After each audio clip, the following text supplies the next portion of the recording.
Assalamualaikum warahmatullahi wabarakatuh. Berjumpa kembali dengan saya Fajar Istiono di channel Fajar Tion TV. Kali ini materi ini atau video pembelajaran kali ini kita akan membahas pengolahan sayuran menjadi makanan dan minuman di Mapel Prakarya kelas 7 semester 2 semester 3. Sebelum memulai pembelajaran kali ini, marilah kita berdoa terlebih dahulu agar pembelajaran kali ini diberikan kemudahan dan kepahaman, dan bersyukur karena di masa pandemi seperti ini kita masih selalu diberikan kesehatan, kita masih bisa belajar walaupun secara online di rumah. Langsung saja untuk memulai pembelajaran kali ini, bisa dilihat judulnya pengolahan sayuran, ya kan? Di semester 1 ganjil kemarin kita mempraktekkan atau membahas tentang buah-buahnya. Terus praktekkan kalian masak buah, minum sendiri, makan sendiri. Nah, kali ini kalian akan mempraktekkan makanan minuman dari sayuran, ya kan?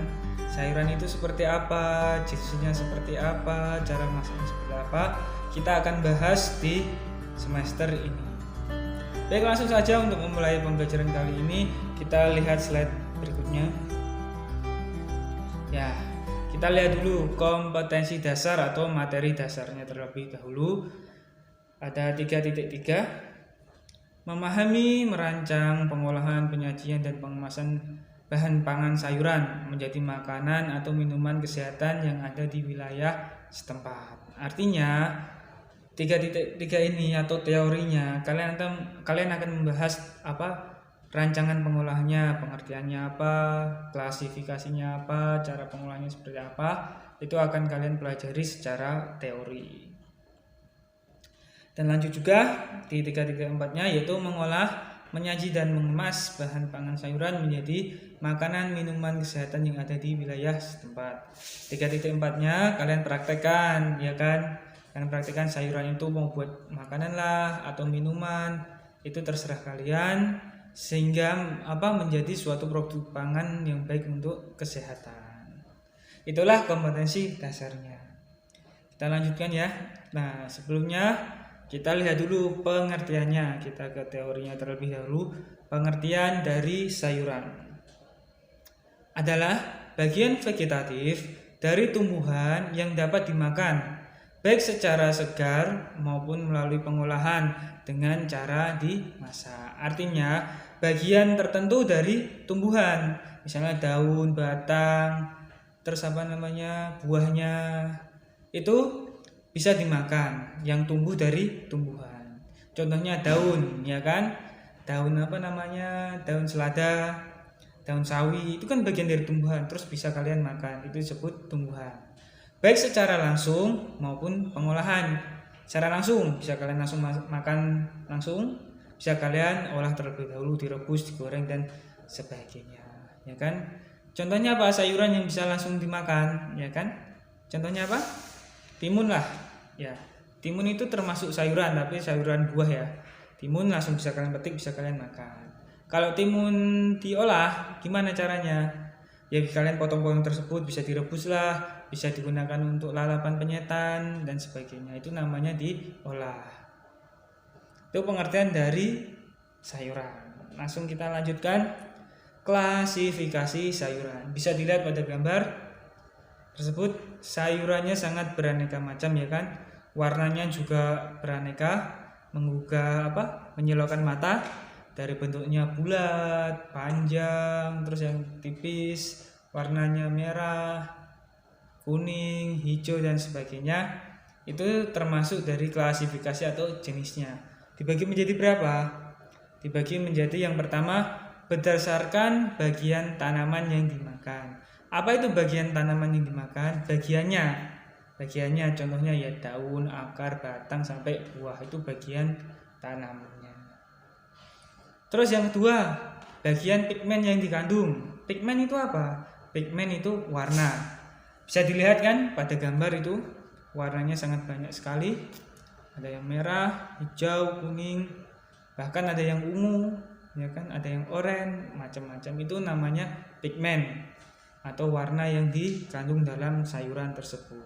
Klasifikasi sayurnya dibagi menjadi 2. Kita bahas yang pertama, yaitu berdasarkan bagian tanaman yang dimakan. Bagiannya apa saja? Ternyata ada 9, banyak sekali kan?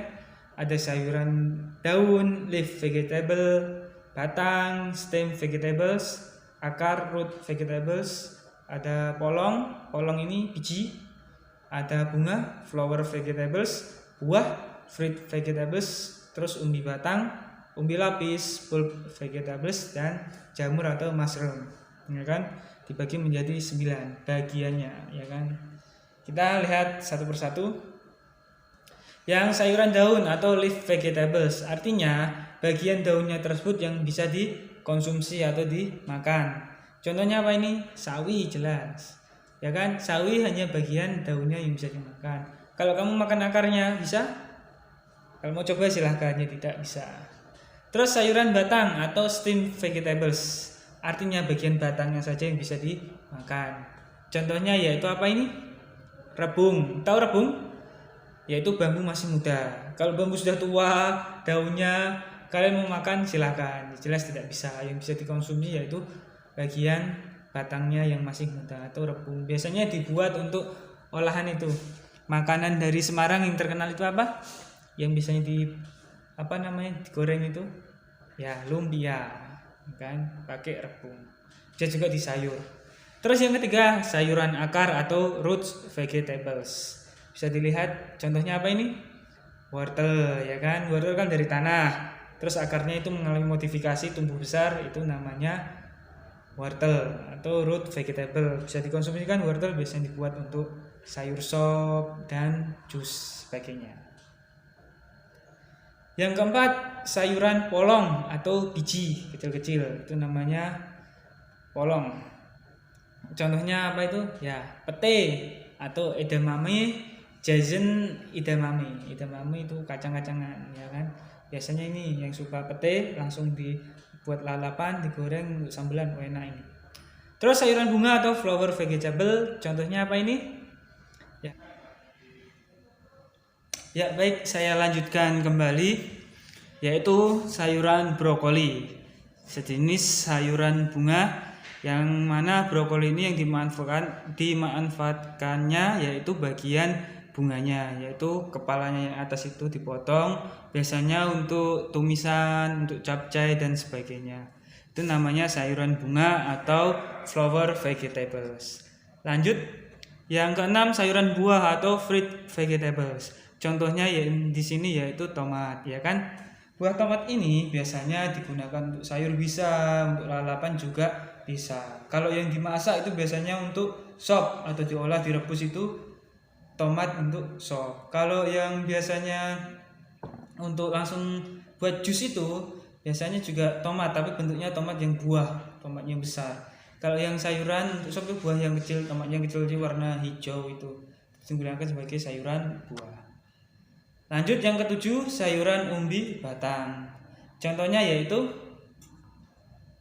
nah ini biasa kalian lihat waktu kecil ada daunnya yang ke atas itu, daun talas. Nah, ini namanya buah talas. Lah yang tumbuh itu bukan di akarnya, bukan di daunnya, tapi di batangnya. Itu namanya sayuran umbi batang. Biasanya talas ini digunakan untuk supan talas jenis kolak yang khas Jawa Barat itu. Terus lanjut lagi, yang ke-8 ada sayuran umbi lapis atau bulb vegetables, yaitu yang berlapis-lapis, umbi yang berlapis.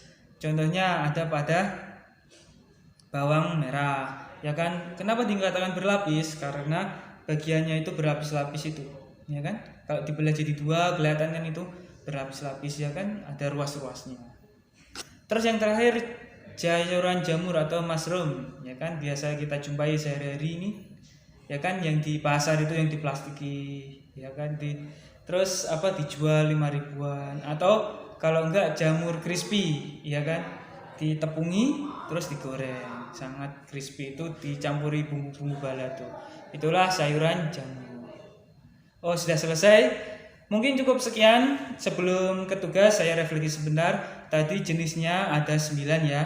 bagian berdasarkan bagian tanamannya ada 9, dari daun sampai jamur. Contohnya juga macam-macam. Nah, sekarang tugas kalian sebutkan contoh nama sayuran minimal 5 berdasarkan klasifikasi berikut: daun, batang, akar, polong, bunga, buah, batang, terus umbi lapis dan jamur. Semuanya sebutkan 5 ke bawah.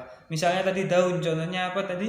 Sawi. Kalian sebutkan 5 ke bawah. Sawi jangan masuk hitungan karena itu contoh ya kan. Terus batang juga ke bawah, 5 ke bawah lagi ya kan. Ingat selain yang saya contohkan tadi, sebutkan 5 saja. Seperti biasa buat tabel. Buat tabel terus diisi masing-masing.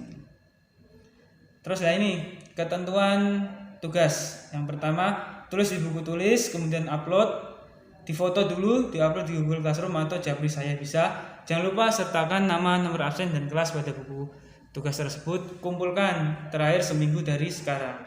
Tugas yang tidak sesuai ketentuan tidak akan saya terima. Dan sekalian seperti biasa, jangan lupa tulis nama, nomor absen, itu paling penting. Setiap saya mengoreksi mesti tidak ada namanya. Percuma kalian ngerjakan kalau tidak ternilai oleh saya, ya kan?